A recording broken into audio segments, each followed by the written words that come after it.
firman yang akan disampaikan oleh Brother Pastor Nenses Simanjuntak. Beliau adalah seorang pengamat, selalu berbicara di gereja-gereja interdenominasi, dan beberapa kali keluar masuk STT menyelesaikan studinya. Keluar masuk bukan di halaman, tetapi menyelesaikan studinya. Jadi beliau luar biasa dan besar akan menyampaikan firman Tuhan. Silakan Brother Nenses. Baik, terima kasih Pak Heri Tarji. Terima kasih buat saudara-saudara semua yang tergabung saat ini di Zoom Center Ministry. Bapak Ibu semuanya, tema kita hari ini, Sabtu ini adalah Injil dalam Perjanjian Lama.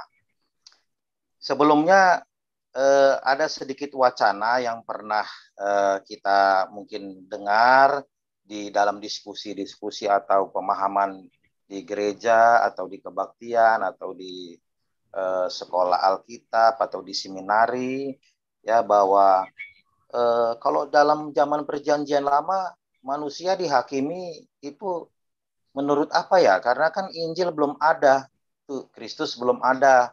Nah, lalu jawaban yang mayoritas itu 95% itu coba saya sendiri ngalamin keliling, ya, bahwa jawabannya adalah dihakimi seturut hati nurani, seperti itu.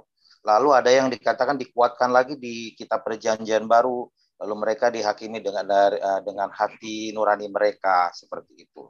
Nah, ada satu hal ya yang uniknya bahwa saya melihat bukan itu sebuah jawaban yang saya bisa temukan, karena pemahaman-pemahaman yang seperti beredar di masyarakat Kristen yang mengatakan bahwa penghakiman di zaman Perjanjian Lama sebelum Tuhan Yesus ada, bahkan di zaman purbakala, katanya itu sesuai dengan hati nurani.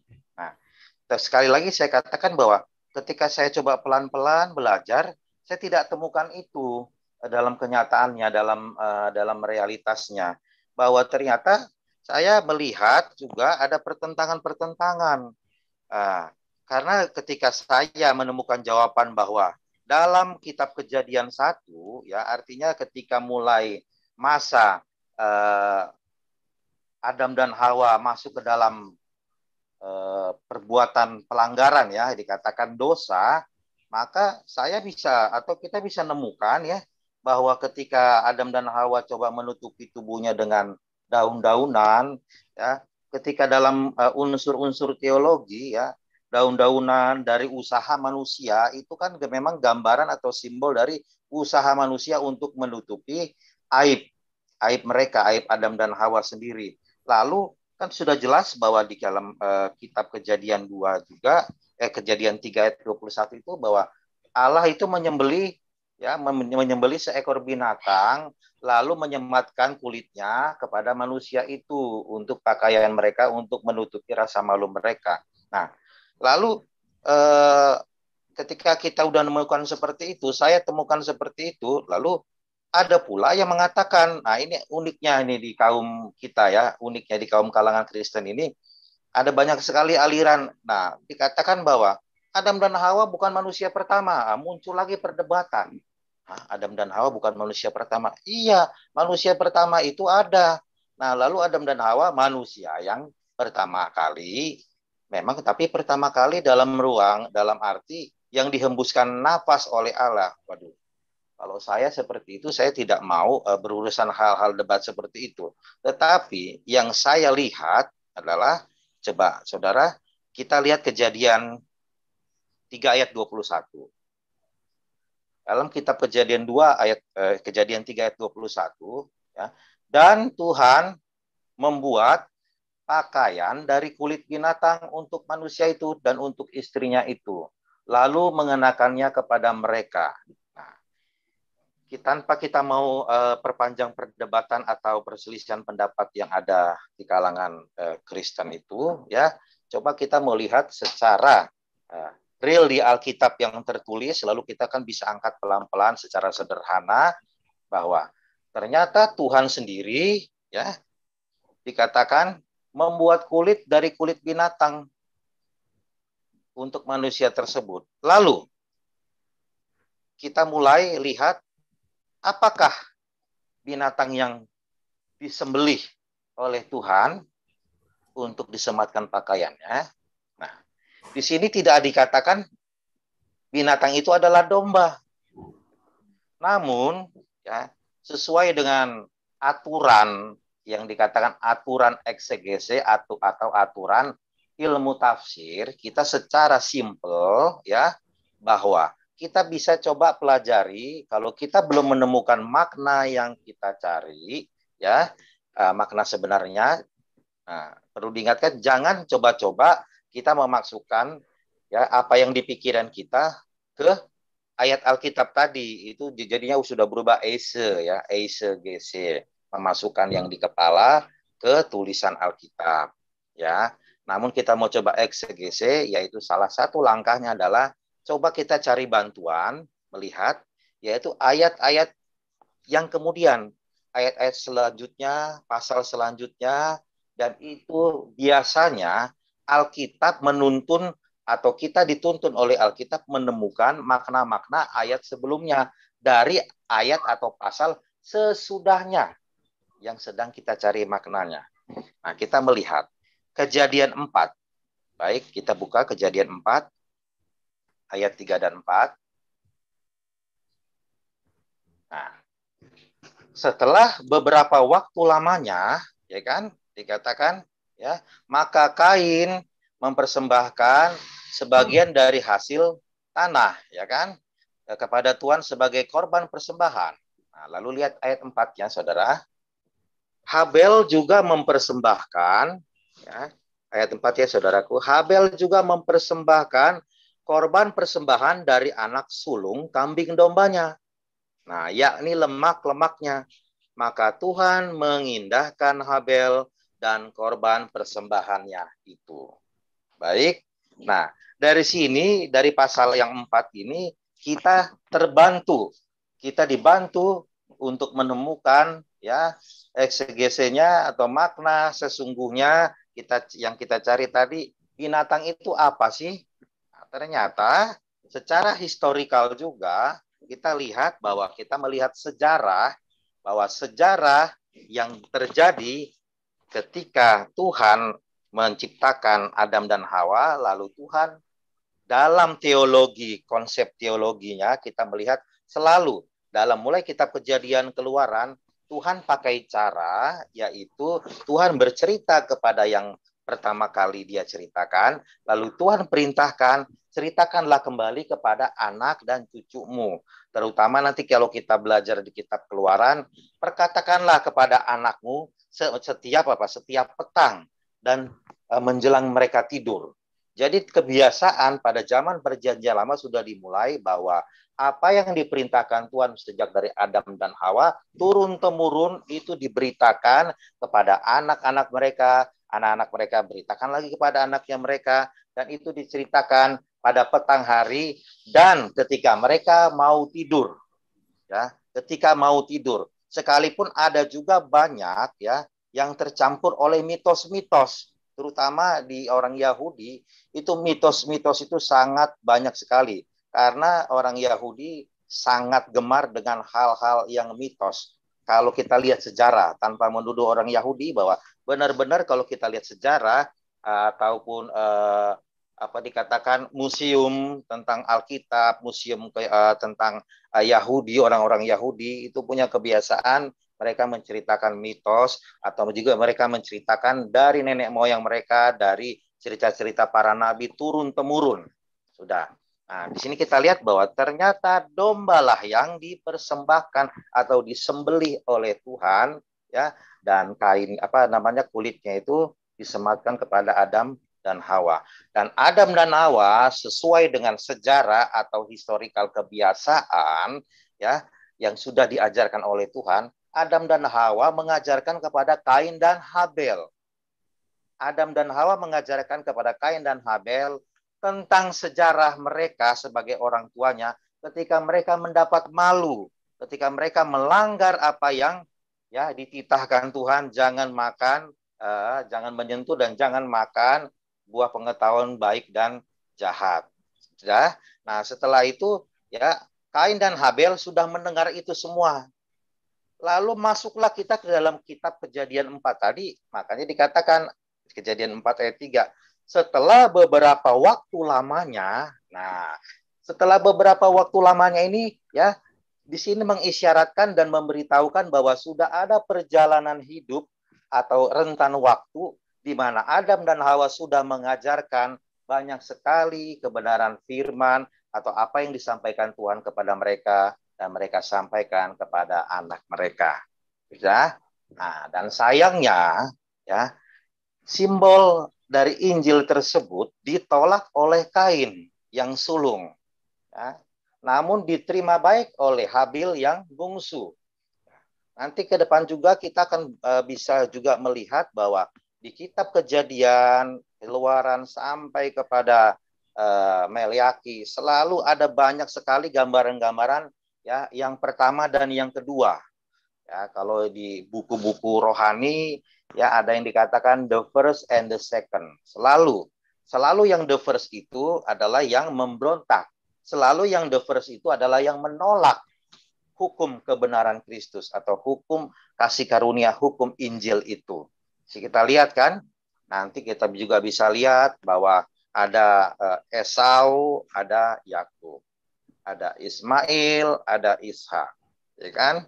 Lalu selalu ada lagi di kitab Perjanjian Baru, ya anak yang sulung dan anak yang bungsu, ya. Selalu the first and the second. Selalu yang the first itu adalah yang menolak. Bahkan di dalam hal hubungannya dengan perkataan perjanjian, selalu perjanjian yang lama itu adalah sesuatu hal yang bertentangan ya dengan perjanjian yang baru. Dan selalu perjanjian yang lama itu mengarah kepada hal yang usang karena sudah digantikan dengan perjanjian yang baru. Perjanjian lama yang sudah usang, perjanjian yang baru yang telah menggantikan yang usang tersebut. Nah, oleh karena perjanjian yang lama itu tidak membuat solusi. Dan Tuhan melihat bahwa Tuhan akan kehilangan makhluk mulia yang diciptakan oleh Dia, sehingga Dia harus mengadakan solusi. Jadi, saya kembalikan lagi bahwa sesungguhnya Injil sudah ada, sudah diberitakan sejak kitab Kejadian dari zaman Adam dan Hawa. Kalau di sekolah Alkitab, kita bisa melihat pelajarannya, yaitu di Teologia Sistematika.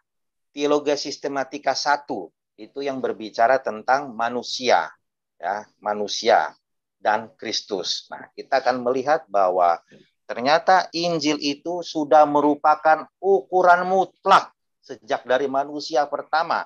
Yang saya percaya manusia pertama adalah Adam dan Hawa.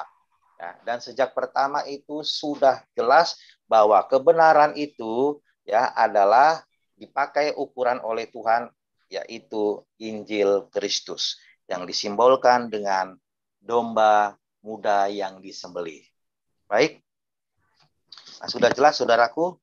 Bahkan ada sedikit kita ini obrolan santai bahwa ternyata kalau kita mau belajar pelan-pelan, ya, saya juga ketika mengingat lalu melihat juga huruf-huruf Ibrani, ya, huruf-huruf Ibrani dari Kejadian 1 ayat 1 yang dikatakan, tapi ini kalimat pertamanya saja.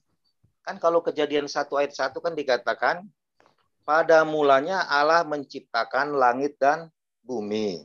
Ya. Tapi herannya, uniknya, di sini saya tidak tampilkan ya. Nanti bisa sharing-sharing lah kapan. Ternyata pada mulanya itu in the beginning, ya. Ternyata in the beginning itu ya dalam bahasa Inggris kan in the beginning ya permulaan waktu. Ternyata kalau dalam bahasa Ibraninya Bereshit ya. Ternyata Bereshit itu ya ini singkat ceritanya bahwa Bereshit itu terdiri dari huruf Bet ya kan? Ya res ya tet. Nah, ternyata kalau kita lihat simbol-simbolnya, waduh, saya aneh sekali ketika belajar menemukan itu kan. Dari orang yang juga menemukan itu, saya belajar, waduh, Ini luar biasa. Ternyata Kejadian 1 ayat 1 dan di dalam kata yang pertama itu sudah menyatakan yaitu beresit, yaitu ber itu terdiri dari kata bait, ya kan? Bait itu ternyata bicara sorga atau tenda atau rumah atau kediaman. Jadi bahasa Ibrani ini satu kata aja bait itu bisa banyak artinya. Tetapi artinya itu tidak melenceng kemana-mana. Seputar-seputar itu. Seperti bait. Bait itu kalau di Indonesia bait. Bait itu bahasa Ibrani artinya, saya ulangi, bisa rumah, bisa tenda, tempat kediaman, dan bisa juga sorga. Sudah? Nah, kita lihat kalau pada umumnya itu bait itu adalah rumah. Ya. Bait, gitu kan? Nah, bait, rais, ya kan? Nah, sedangkan hurufnya itu melambangkan yaitu kepala. Nah, kepala rumah. Nah, kalau di Ibrani itu langsung dijadikan sebuah kata yang tersambung dengan huruf yang lain, yang itu hukum di bahasa Ibrani. Ternyata beresit, bet, rais, dan tet itu huruf-hurufnya jelas bahwa rumah ya ada kepala, berarti kepala rumah ya, kepala rumah Tuhan. Nah, kenapa disambungkan ke Tuhan? Oleh karena ini di sini hurufnya sendiri betnya itu gambarnya adalah rumah Tuhan, tenda kediaman Tuhan, tenda. Nah, itu bicara tabernakel juga. Nah, ternyata kalau kita sambungkan pemimpin rumah atau pemimpin bait atau pemimpin sorga, ya kan? Nah, keluar, rest, dan mengalami yang namanya kehancuran. Dan tet itu, ya, tet itu jadi beresit. T-nya itu tet, itu simbolnya adalah palang seperti ini. Nah, palang itu berbicara ya penyalipan atau penghukuman. Nah, jadi in the beginning sendiri kalau kita jadikan satu kalimat di dalam bahasa Ibrani, ya. Jadi kepala bait atau kepala rumah Tuhan atau pemimpin sorga, ya, keluar dan dihancurkan di atas palang. Jadi kalau kalimat bahasa Indonesianya dalam kalimat sehari-hari itu berlaku.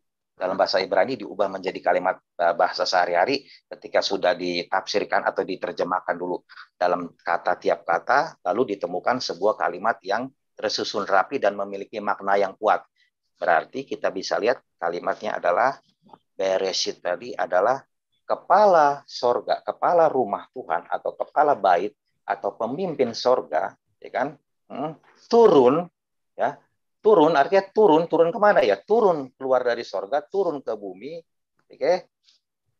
Dihancurkan di atas palang salib. Nah, ternyata itu berbicara Kristus.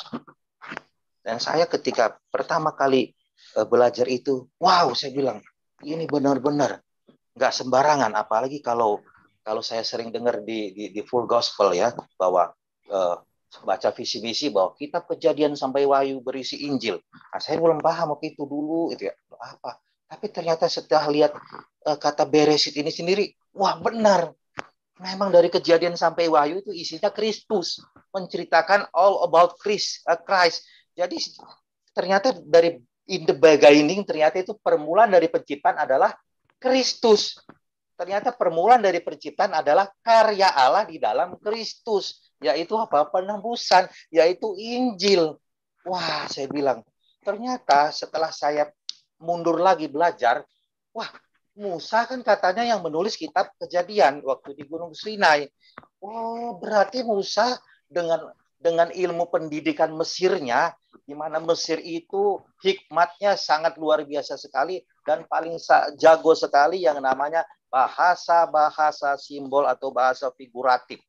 Nah, Musa memang jagonya. Dan karena Musa itu ya bisa dikatakan ya pangeran angkat gitu kan. Nah, ternyata memang Musa itu menuliskan sesungguhnya dia hanya menulis secara figuratif namun memiliki makna secara rohani.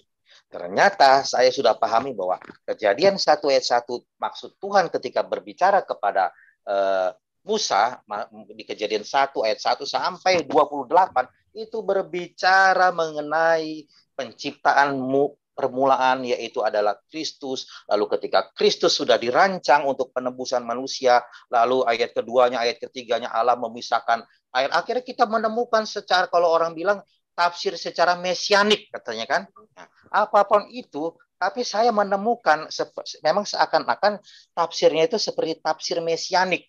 Tafsir mesianik itu mengartikan kepada ilmu tafsir yang mengarah kepada Mesias. Nah, sebenarnya itu bukan suatu aliran, karena saya menemukan tafsir mesianik itu justru itu yang benar, yang saya temukan. Begitu selama belajar pelan-pelan. Tafsir mesianik ini cenderung memang itulah kebenaran. Begitu. Sekalipun saya tidak mau dibilang, oh saya kaum mesianik. Apapun itu, ya whatever, saya nggak peduli. Yang penting saya melihat tafsir itu benar. Karena saya menemukan ada Kristus di sana. Dan karena saya yang saya coba pahami bahwa ternyata memang Tuhan memperkenalkan segala sesuatu kepada manusia bukan untuk kebutuhan fisik, tetapi kebutuhan untuk kehidupan kekal, yaitu kehidupan bersama dengan Allah sendiri di dalam pengorbanan atau di dalam Kristus tadi. Wah, ini luar biasa. Dan saya melihat ketika saya melihat Kejadian 1 ayat 2 ayat 3 terus seterusnya. Wah, dia memisahkan air dari air. Apa ini Tuhan? Memisahkan air dari air. Ternyata dia memisahkan air itu terdiri dari dua. Oh iya, dalam kamus Alkitab, dalam simbol-simbol Alkitab, ternyata air itu ada dua.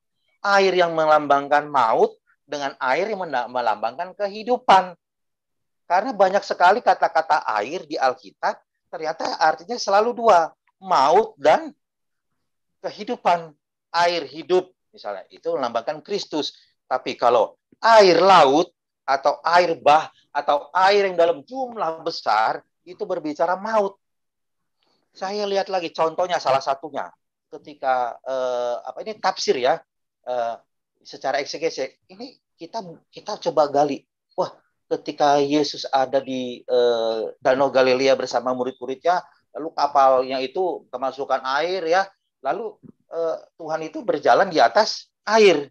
Nah, saya lihat air ini bisa selalu bicara apa? Kalau nggak firman tentang air itu tentang Kristus, tentang Roh Kudus, dan juga tentang maut. Ya, nah, ada lagi yang mengatakan ketika Yesus berjalan di atas air, dia berjalan di atas firman. Oh, coba saya gali lagi. Ini airnya kenapa seperti ini? Kenapa sepertinya tidak cocok ini air itu firman ketika Yesus ada di Danau Galilea misalnya ya. Oh, ternyata saya melihat, loh, ternyata kan kondisi pada waktu itu. Nah, saya masuk lagi ke LBCGC, kita lihat yaitu latar dan setting. Setting tempatnya itu lagi mengisahkan apa? Ternyata contohnya di Danau Galilea itu kan airnya kan sedang berombak ya kan. Nah, itu kan bicara sesuatu hal air ini yang dapat mengakibatkan kematian. Betul? Nah, sudah mengakibat kematian. Tetapi Tuhan Yesus sendiri ya beranjak dari perahu itu dan dia berjalan di atas air itu. Tentunya dia tidak cocok kalau dikatakan dia berjalan di atas firman, sebab dia adalah firman itu. Yang cocok, yang benar adalah dia berjalan di atas maut, sebab air itu dapat menenggelamkan manusia. Air itu ketika membuat manusia tenggelam, air itu mengakibatkan kematian. Berarti kalau air itu mengakibatkan kematian, berarti air itu mengartikan kepada maut. Jadi ketika kita percaya kepada Kristus, maka maut itu ada di bawah kaki kita.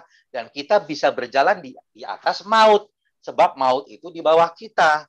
Ya, kalau kita lihat lagi namanya komprehensifnya ke kitab Wahyu dan kitab yang lainnya. Hai maut, di manakah sengatmu?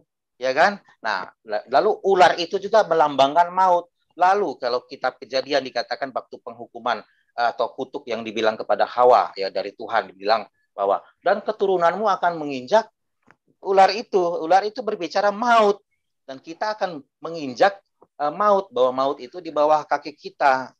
Jadi saya lihat, oh ternyata itu semua Injil, menggambarkan Injil semua, Injil keselamatan atau Kristus itu sendiri. Waduh, saya bilang ini luar biasa Tuhan ini. Ternyata Tuhan itu cuma punya satu tujuan utama bercerita di Alkitab.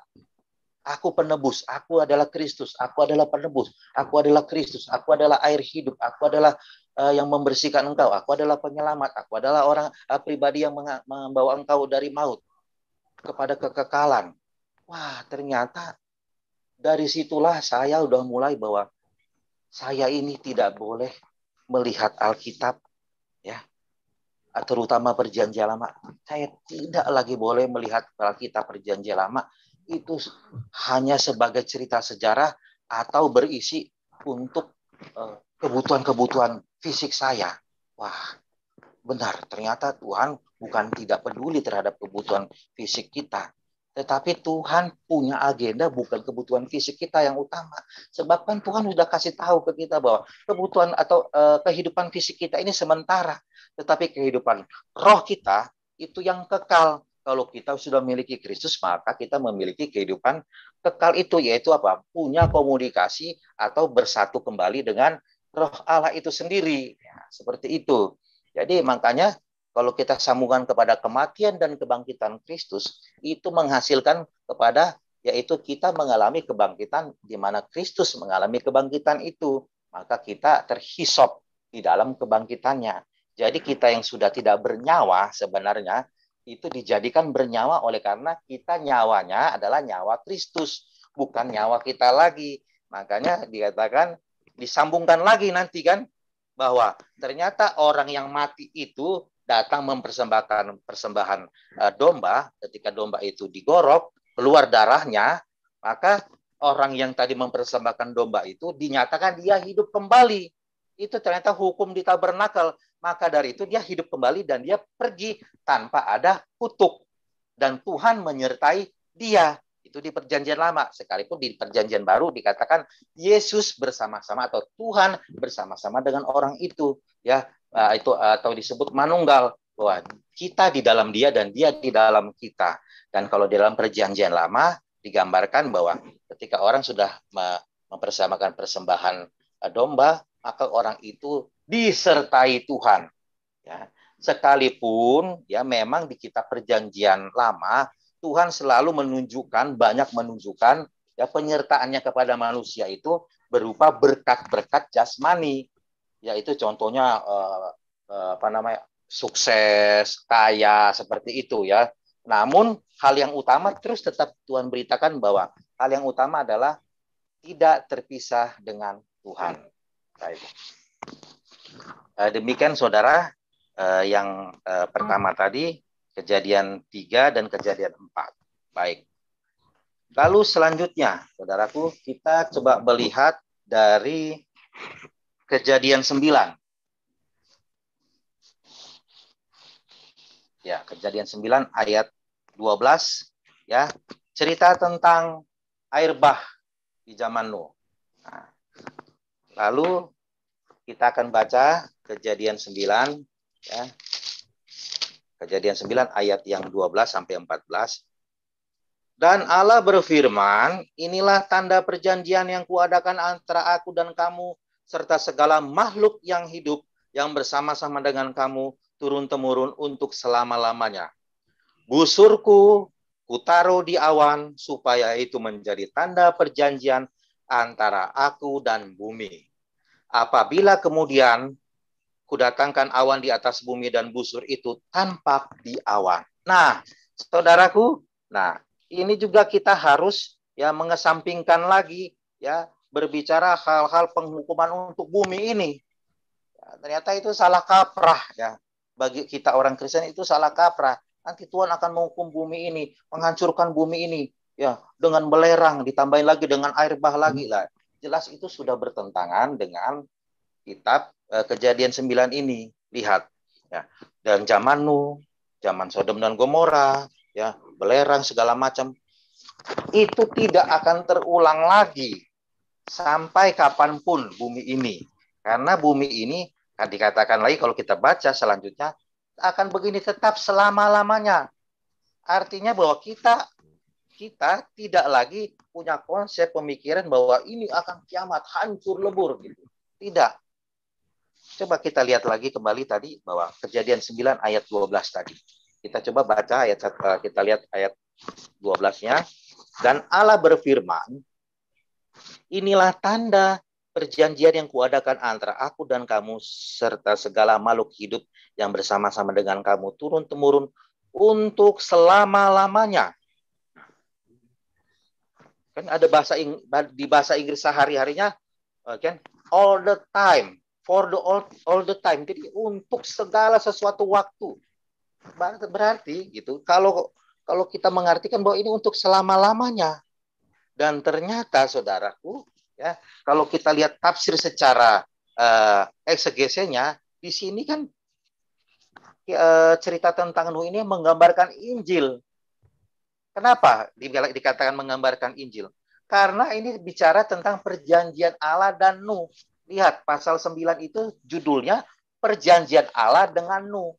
Apakah isi perjanjian Allah dan Nuh?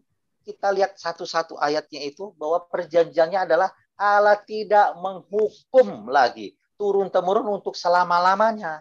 Dan kalau kita sebagai orang Kristen mengerti tentang Injil kasih karunia, Injil keselamatan, bahwa ternyata perjanjian Allah dengan Nuh adalah perjanjian pengampunan penghukuman selama-lamanya, yaitu pengampunan secara kekal di dalam Kristus, karena ini simbol dari Kristus. Nah, bahtera ini sendiri ya, itu berbicara ya keberadaan Kristus. Barang siapa yang masuk di dalam bahtera itu, maka kita masuk di dalam tubuh Kristus tadi. Ini bahtera Nuh ini simbol dari Kristus itu sendiri.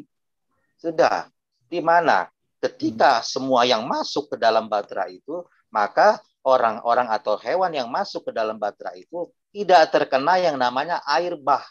Air bah ini tentunya sudah pasti ya, tafsirnya adalah maut atau alam maut, keterpisahan dengan Allah. Sedangkan Allah itu sendiri disimbolkan di bahtera itu.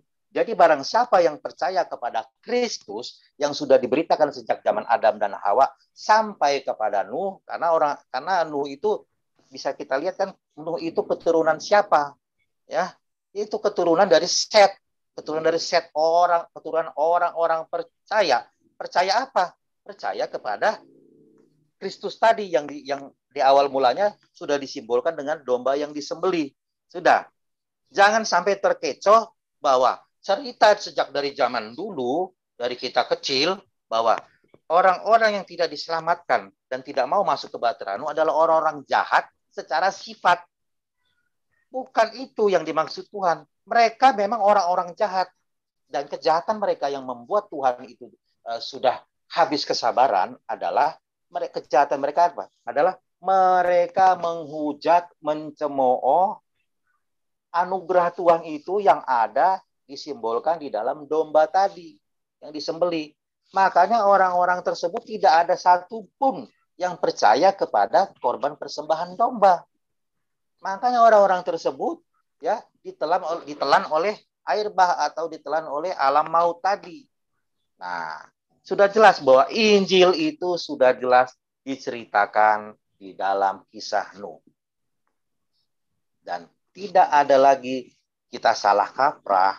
Ya, saya mengajak untuk kita jangan salah kaprah lagi bahwa orang-orang yang tidak masuk dalam bahtera Nuh adalah orang-orang suka berbuat jahat, percabulan, katanya kan segala macam lah perbuatan-perbuatan sifat-sifat moral yang buruk ya. Itu adalah dampak dari mereka memberontak terhadap korban persembahan sembelihan itu. Karena bagi orang yang menolak korban persembahan sembelihan itu adalah orang-orang yang merasa dirinya tidak perlu ditebus.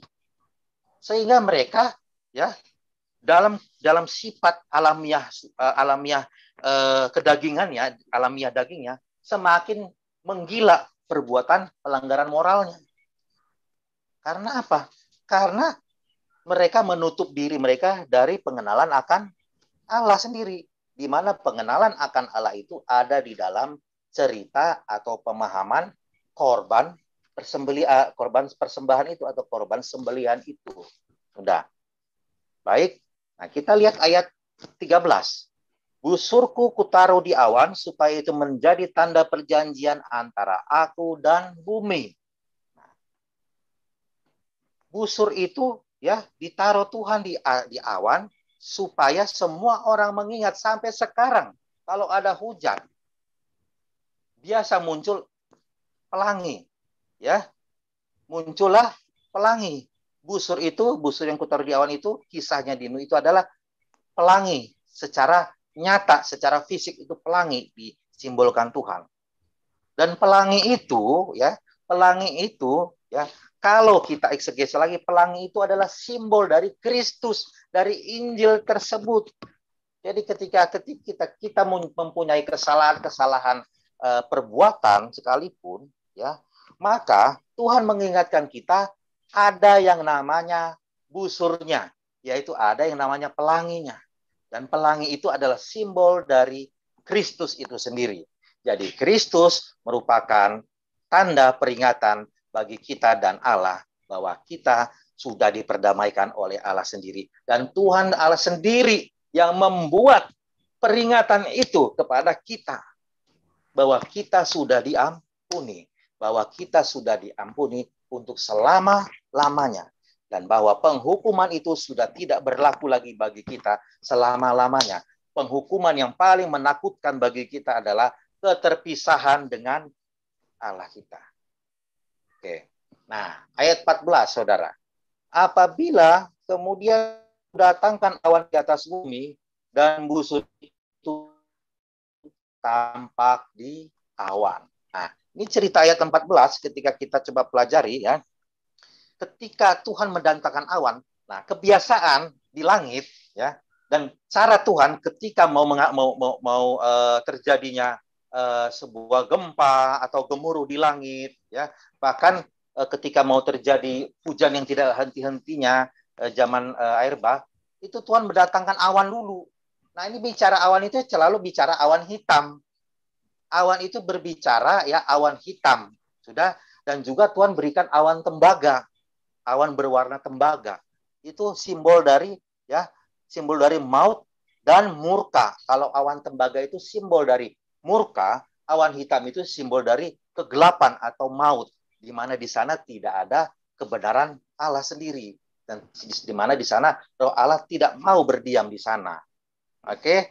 Nah, makanya ketika kita melihat sepertinya ada sesuatu hal yang mengandung alam maut, langsung Tuhan mengingatkan, lihat ada pelangiku, yaitu lihat ada Kristus yang kuciptakan, yaitu aku sendiri. Aku menciptakan keselamatan itu bagi engkau, bagi kita semua.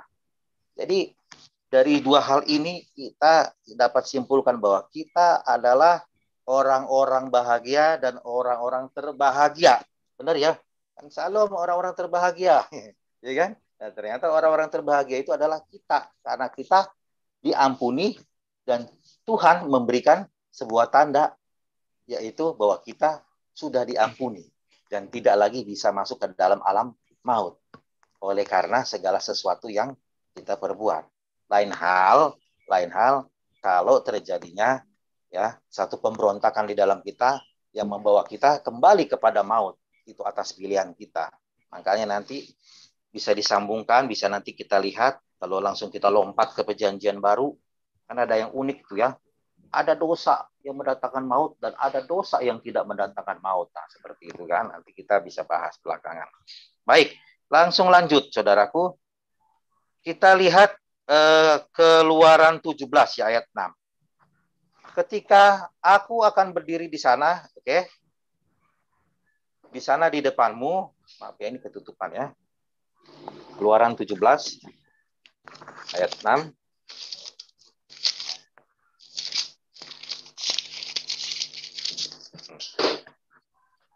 Baik, maka aku akan berdiri di sana di depanmu di atas gunung batu di Horeb. Haruslah kau pukul gunung batu itu dan dari dalamnya akan keluar air sehingga bangsa itu dapat minum.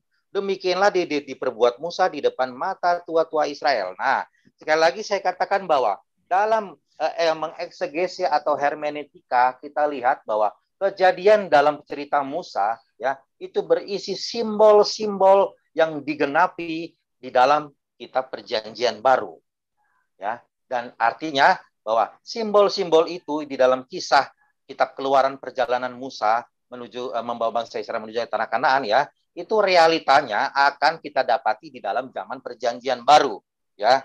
Nah, di sana dikatakan bahwa ketika bangsa Israel itu mengalami kehausan, Musa datang kepada Tuhan dan Tuhan memerintahkan apa? Datangi batu itu, lalu pukul batu itu. Sudah, lalu Musa memukul batu itu. Dan itu merupakan, kalau di hermeneutikanya, simbol, yaitu satu, bukit batu itu berbicara Kristus, dan kedua, ya, dipukul oleh tongkat, ya, tongkat Musa itu bicara otoritas Tuhan. Nah, oleh otoritas Allah, ya, oke, Kristus itu diberikan pukulan, diberikan crash, ya, diberikan crash, yaitu diberikan hantaman, diberikan benturan, sudah, sehingga dari benturan itu, ya, dari benturan itu, ya, keluarlah yang dinamakan luka atau pecahan batu itu terjadi. Nah, dan dari pecahan batu itu tadi, oke, keluarlah air yang dapat membuat bangsa Israel itu hidup kembali, yaitu keluarlah air kehidupan yang membuat manusia memiliki kehidupan kembali di dalam Tuhan, di dalam Allah sendiri. Nah, itu berbicara bahwa Kristus, ya, diberikan penghukuman, ya kan, oleh otoritas Allah sendiri, dan dari penghukuman itu Kristus itu dilukai, ya, di Kristus itu dihancurkan, disakiti, sudah, dan keluarlah dari hasil penghancuran Kristus itu, keluarlah air hidup tadi. Di sini Injil jelas dibukakan oleh Tuhan. Baik. Nah, tetapi kita lihat di Bilangan 20, di tempat yang lain. Nah, yang tadi di tempat yang pertama di kitab Keluaran itu, pada waktu bangsa Israel masih dalam perjalanan katakan seperlimanya. Nah, di dalam kitab Bilangan 20 ayat 8 sampai 12, di sini sudah menjelang sekitar hampir 3/4 perjalanan. Nah, terjadilah kekeringan, kehausan, lalu Tuhan cuma bilang ke Musa, ambillah tongkatmu itu, engkau dan Harun, kakakmu harus menyuruh umat itu berkumpul, dan katakan di depan mereka kepada batu itu, supaya batu itu diberi airnya. Demikianlah engkau mengeluarkan air dari bukit batu itu bagi mereka, dan mereka memberi minum umat itu serta ternaknya. Coba ayat selanjutnya, Pak. Bilangan 20 ayat yang 10. Bilangan 20 ayat yang ke-10. Lihat, ya. Ketika Musa dan Harun telah mengumpulkan jemaah, ya, itu di depan bukit batu itu, berkatalah ia kepada mereka, dengarlah kepadaku, hai orang-orang durhaka. Nah, apakah kami harus mengeluarkan air bagimu dari bukit batu ini? Sesudah itu Musa mengangkat tangannya lalu memukul bukit batu itu dengan tongkatnya 2 kali. Maka keluarlah banyak air sehingga umat itu dan ternak mereka dapat minum. Nah, ini sebenarnya batu itu juga sama, yaitu simbol dari Kristus tadi. Namun kan Musa diminta Tuhan ngomong, berbicara, bukan disuruhnya pukul. Nah, ini malah Musa kok mukul sampai 2 kali. Lalu pelanggaran yang terjadi dilakukan oleh Musa, selain dia memukul bukit batu itu, ya, lalu dia mengatakan, hai orang-orang durhaka. Tuhan tidak suruh dia mengatakan hai orang-orang durhaka. Nah, saudara, kita lihat teologinya secara unsur teologisnya, bahwa ternyata saya menemukan bahwa di dalam kitab Keluaran tadi, Tuhan sudah memberikan makna tentang keselamatan yang daripadanya yang dia simbolkan sendiri, ya, yaitu Kristus itu, yang itu dirinya sendiri dalam simbol bukit batu, ya, bukit batu. Nah, sehingga bukit batu itu mengeluarkan air. Nah, dari situ sebenarnya Tuhan sudah menyatakan pengampunan buat bangsa Israel. Nah, saudaraku, biar tahu akhirnya kenapa Musa tidak boleh masuk ke tanah perjanjian. Nah, lalu terjadilah yang kedua kali, Musa menempatkan dirinya seakan-akan dia Allah sendiri. Sehingga dia menempatkan dirinya seperti Allah, lalu dia kok tega-teganya, dan Musa itu menek.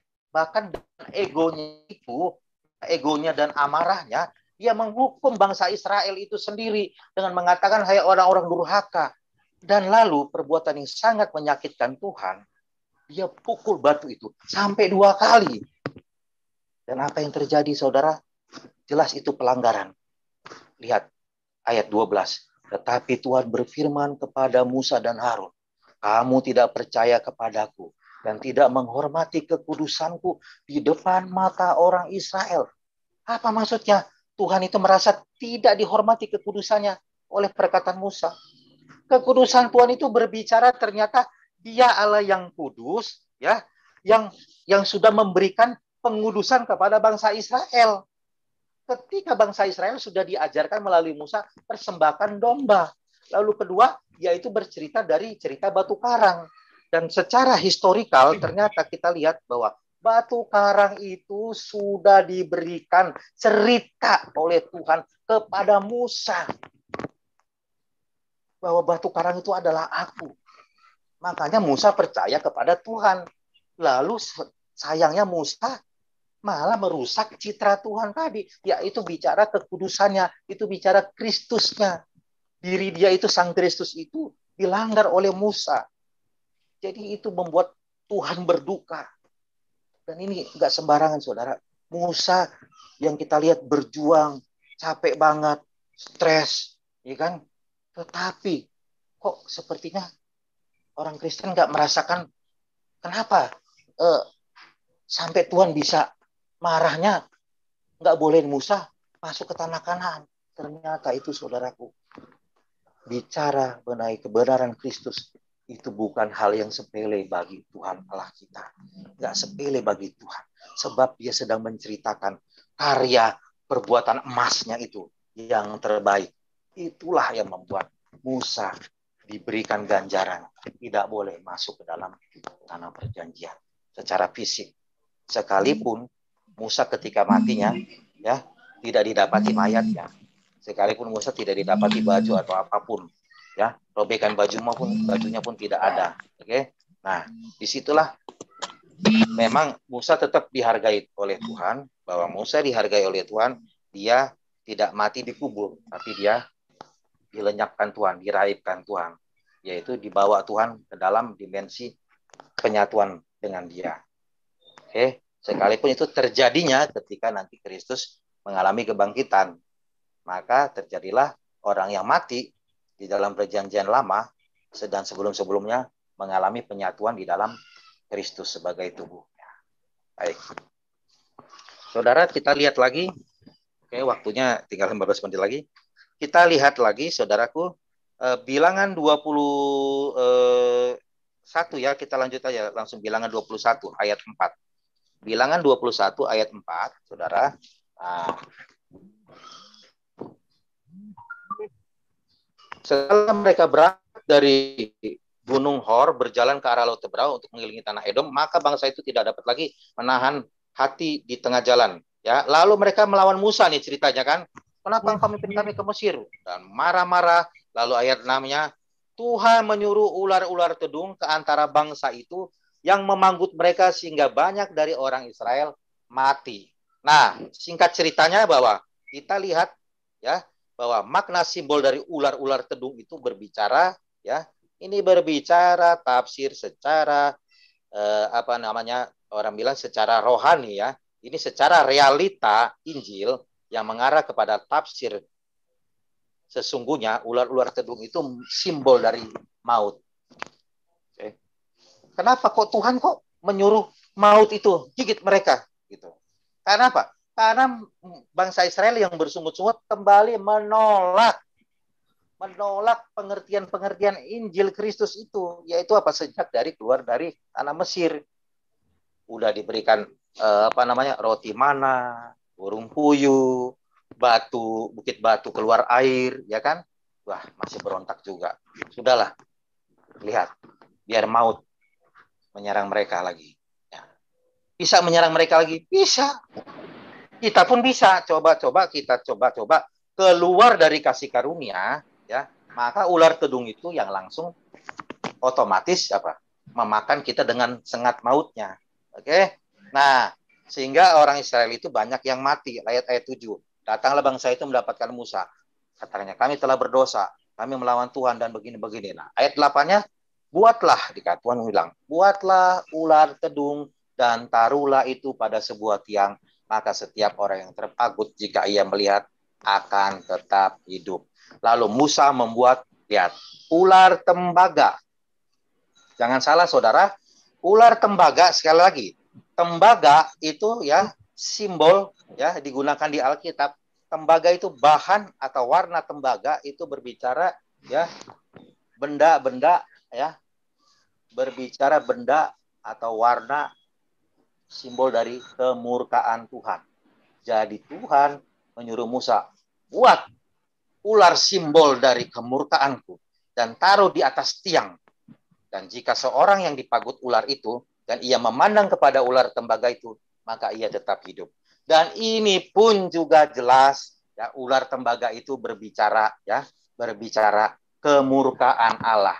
Di mana di zaman Perjanjian Baru realitanya murka Allah itu ada pada ular tembaga, yaitu Sang Kristus kita itu tadi. Sudah? Jadi itu juga simbol dari Injil Kristus. Jadi ketika bangsa Israel sudah diberikan pernyataan kepada Tuhan itu, ya, apakah bangsa Israel sudah mau tetap berpegang teguh kepada kasih karunia atau kepada Allah Sang Penyelamat di dalam simbol-simbol Kristus tadi, yaitu banyak sekali roti mana, bukit batu, ya, lalu ular tembaga. Dan saudara, akhirnya bangsa Israel tadi ya yang dipagut ular tadi akhirnya hidup kembali. Itu berbicara mengalami kehidupan kekal. Artinya mengalami kehidupan kembali bersama dengan Tuhan. Baik. Lalu selanjutnya kitab Hosea, saudara. Saya langsung loncat aja, kita 10 menit lagi nih. Hosea, kitab Hosea. Hosea, ya, ini ada banyak saudaraku sebenarnya.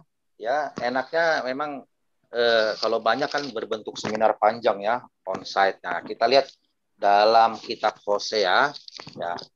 Ketika Tuhan mulai berbicara dengan perantara Hosea, berfirmanlah ia kepada Hosea, pergilah, kawinilah seorang perempuan sundal dan peranakanlah anak-anak sundal karena negeri ini bersundal hebat dengan membelakangi Tuhan. Hosea 1 ayat 2. Nah, Hosea ini ya saudaraku dalam ilmu teologi ya ini ya merupakan simbol dari Kristus sendiri. Dan perempuan sundal itu adalah simbol dari bangsa Israel sebagai umat pilihan yang dipakai Tuhan untuk percontohan Injil Kristus diberitakan, dinyatakan supaya tersebar ke seluruh bumi pada waktu itu dan disimbolkan sejak zaman Hosea juga terjadi. Nah, lalu apa yang terjadi? Hosea itu menikah dengan sang pelacur atau perempuan sundal itu, yaitu simbol dari Israel. Dan mereka memperanakan, nah saudaraku, anaknya mereka ada 3. Saya sebutkan, mungkin ada tulisannya Pak ya? Anak-anaknya. Anak-anak Hosea yang pertama bernama Yizreel. Yizreel ini memiliki arti menyerahkan. Waduh, mengerikan sekali, saudara. Hosea itu sampai sedih. Ketika anaknya lahir, yang pertama, Tuhan menyuruh kasih nama Yizreel. Hosea dalam buku cerita Hosea, tebal ya. Waduh, Hosea menangis. Dan Hosea menangis, sedihnya minta ampun. Kok Tuhan menyuruh aku kasih nama anakku yang pertama atas perintah Tuhan sendiri. Aku kawin sama perempuan sundal. Artinya menyerahkan. Apa maksudnya Tuhan dalam buku kitab Hosea pada waktu dulu ya kita bisa baca ya kalau nanti kita bisa beli ya. Aku akan menyerahkan bangsa keturunan Yisrael ini. Ini Israel. Israel itu Israel. Artinya, waduh, kalau bahasa yang zaman dulu Ibrani kunonya Yisrael, ya sekarang Israel. Nah, dan ternyata Tuhan sudah nubuatkan, bangsa Israel itu akan kuserak-serakan. Waduh, mengerikan sekali. Anak yang kedua, Loruhama. Artinya, Allah tidak mengasihi Israel. Waduh, mengerikan sekali. Dan ini sudah dibuatkan. Karena setelah itu, si Loruhama itu, ya, dan hidup, dan setelah itu, Benar-benar bangsa Israel mengalami kejadian pemberontakan. Benar-benar Tuhan tidak menunjukkan lagi, memberikan kasih karunia-Nya kepada bangsa Israel yang tegar tengkuk itu. Aduh, mengerikan nih. Lalu anak yang ketiga, ini Lo Ami, ya kan? Lo Ami ini juga mengartikan Lo Ami itu bukan kepunyaanku. Waduh, dan ini juga nubuat kepada bangsa Israel sampai kepada penghancuran. Nah, ini kalau kita lihat ya, saudara, ini kita harus hati-hati. Kita harus tahu ketika ada cerita tentang Hosea, ya, anaknya ini yang Lo Ami ini berbicara sampai kepada kehancuran bangsa Israel secara total. Dan itu terjadi tergenapi pada tahun 70 penghancuran Israel, ketika bait suci dihancurkan dan Israel hancur lebur, dibunuh, segala macam disiksa, hanya beberapa yang terselamatkan. Dan itulah yang salah satunya lari, yang Tuhan bilang, nanti larilah ke gunung-gunung, larilah ke bukit-bukit, di sana mereka bisa makan dan tidak bisa tertangkap oleh orang-orang Roma di sana. Dan ternyata saudaraku, Injil itu sudah diberitakan di zaman Hosea, di mana Hosea itu simbol dari Kristus. Masuk ke dalam kitab Maleakhi. Pas ini terakhir. Kitab Maleakhi ini berarti adalah suara utusan. Maleakhi itu ya kalau kata aslinya Maleak. Maleak, ya itu suara itu utusan Maleak. Ya, suara itu Maleakhi. Itu suara utusan. Suara utusan itu si Nabi Maleakhi, nabi kecil. Dan sebenarnya Maleakhi itu adalah simbol dari Kristus sendiri. Makanya kitab-kitab isi Maleakhi itu adalah berisi nanti simbol-simbol dari pengampunan Kristus yang dilakukan ya masih dalam bentuk keimamatan Harun, yaitu masih berupa simbol-simbol. Nah, contohnya kita lihat. Nah, kalau bacaan di sini kita lihat keimamatan Melkisedek ya mengarah kepada keimamatan Kristus, yaitu mengarah kepada realita Kristus tadi. Lalu dosa yang kedua, ya dosa yang dialami zaman Maleakhi adalah kawin campur bangsa Israel di zaman Maleakhi. Dan itu berbicara ya bangsa Israel yang sudah memiliki warisan Injil Kristus di dalam pengorbanan penyembelihan domba, ya itu mereka kawin campur sama orang-orang kafir. Bagi di mata Tuhan, orang kafir itu yang tidak percaya atau menentang persembahan anak domba. Nah, itu sejarahnya. Dan terjadilah perkawinan campur. Sudah. Oke. Dan kalau dalam realita di zaman Perjanjian Baru terjadi, yaitu di mana Injil Kristus dicampur lagi dengan kebenaran oleh karena melakukan hukum Taurat tercampur begitu. Dan ini merupakan yang disebut tafsir komprehensif antara Perjanjian Lama di mana penggenapannya ada di dalam Perjanjian yang baru. Nah, di sini tafsir komprehensif ya. Komprehensif itu berarti dia terjadi compare perbandingan, tetapi perbandingannya itu secara universal dan ketemu. Tidak cocokologi ya, tidak mencocok-cocokkan. Kalau mencocok-cocokkan dia nyari, enggak. Karena ada hukum dalam tafsir Alkitab bahwa kitab Maleakhi digenapi di dalam zaman Perjanjian Baru semua. Nah, masuk lagi Pak. Slide-nya. Ada lagi ya. Nah, kita lihat bahwa tidak memberikan perpuluhan itu yaitu sebagai simbol Kristus, yaitu sebagai persembahan kepada Allah sebagai penawar kutuk dalam Perjanjian Baru, yaitu Kristus yang sudah mati itu. Nah, Kristus itu adalah persembahan yang diberikan ya, oleh Allah ya kepada keselamatan manusia, untuk keselamatan manusia, di mana Kristus sendiri yang mempersembahkan dirinya, dan itu realita dan disimbolkan di dalam persepuluhan. Makanya dikatakan kalau kita lihat dalam kitab Maleakhi 3 ayat 10, coba kita lihat. Maleakhi 3 ayat 10.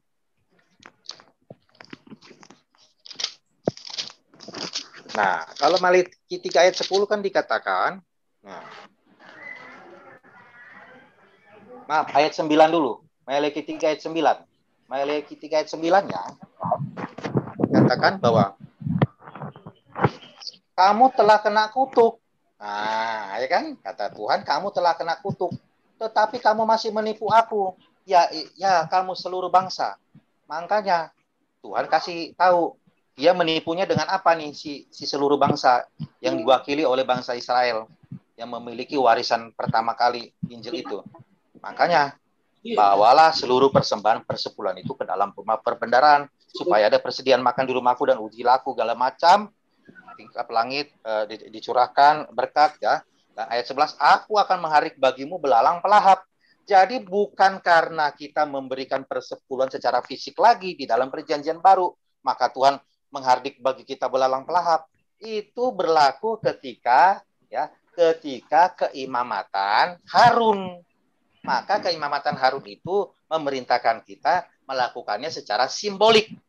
Sekalipun secara simbolik itu pada waktu itu dilakukan, itu memiliki makna spiritual, makna roh. Nah, oleh karena kita sudah masuk dalam perjanjian yang baru, artinya realita penggenapan dari kitab-kitab perjanjian lama itu sudah terjadi, maka simbol-simbol tersebut tidaklah suatu kewajiban dan tidak mengandung hukum lagi. Sebab hukum yang baru itu sudah terrealisasi. Artinya persepuluhan itu yang merupakan simbol Kristus, ya kan? Ya, di mana Kristus sendiri yang sudah memberikan nyawanya, dirinya kepada kita supaya kita lepas dari kutuk maut itu. Seperti yang terjadi di Maleakhi 3 ayat 9 dan 10 tadi. Maka kita yang hidup dalam perjanjian baru sudah memberikan persepuluhan itu, yaitu Kristus sendiri. Artinya kenapa kita yang mempersembahkan? Kita sudah memberikan hidup kita untuk memandang, percaya, menerima kebenaran Kristus tadi. Itulah yang dikatakan memberi diri. Memberi diri itu sama dengan dikatakan, kalau kata-katanya yaitu di Roma 12 itu. Persembahkanlah tubuhmu sebagai persembahan yang hidup. Jadi kan seakan-akan kita yang mempersembahkan, kan? Ya kan? Nah, itu berbicara yaitu apa? Keputusan kita, apakah kita mau mempersembahkan diri kita itu untuk menjadi persembahan yang hidup. Persembahan yang hidup siapa sih? Kristus. Apakah kita mau mempersembahkan kepercayaan kita ini, pola pikir kita ini, mindset kita ini kepada kebenaran Kristus? Sudah. Nah, kalau kita mau, maka dikatakan itulah persembahan kita yang kudus dan yang berkenan kepada Allah. Dan itulah ibadah kita yang sejati. Makanya mempersembahkan diri kita itu dengan menerima kebenaran Kristus dalam kasih karunia-Nya, di dalam kematian dan kebangkitannya, itu adalah persembahan yang hidup. Oke, saudaraku, terima kasih. Tuhan Yesus memberkati kita semua, dan silakan saudara, saya silakan kepada Bro Heri. Terima kasih, Tuhan memberkati. Terima kasih Bro Renses, penjelasannya sudah luar biasa jelas tentang Injil di dalam perjanjian lama.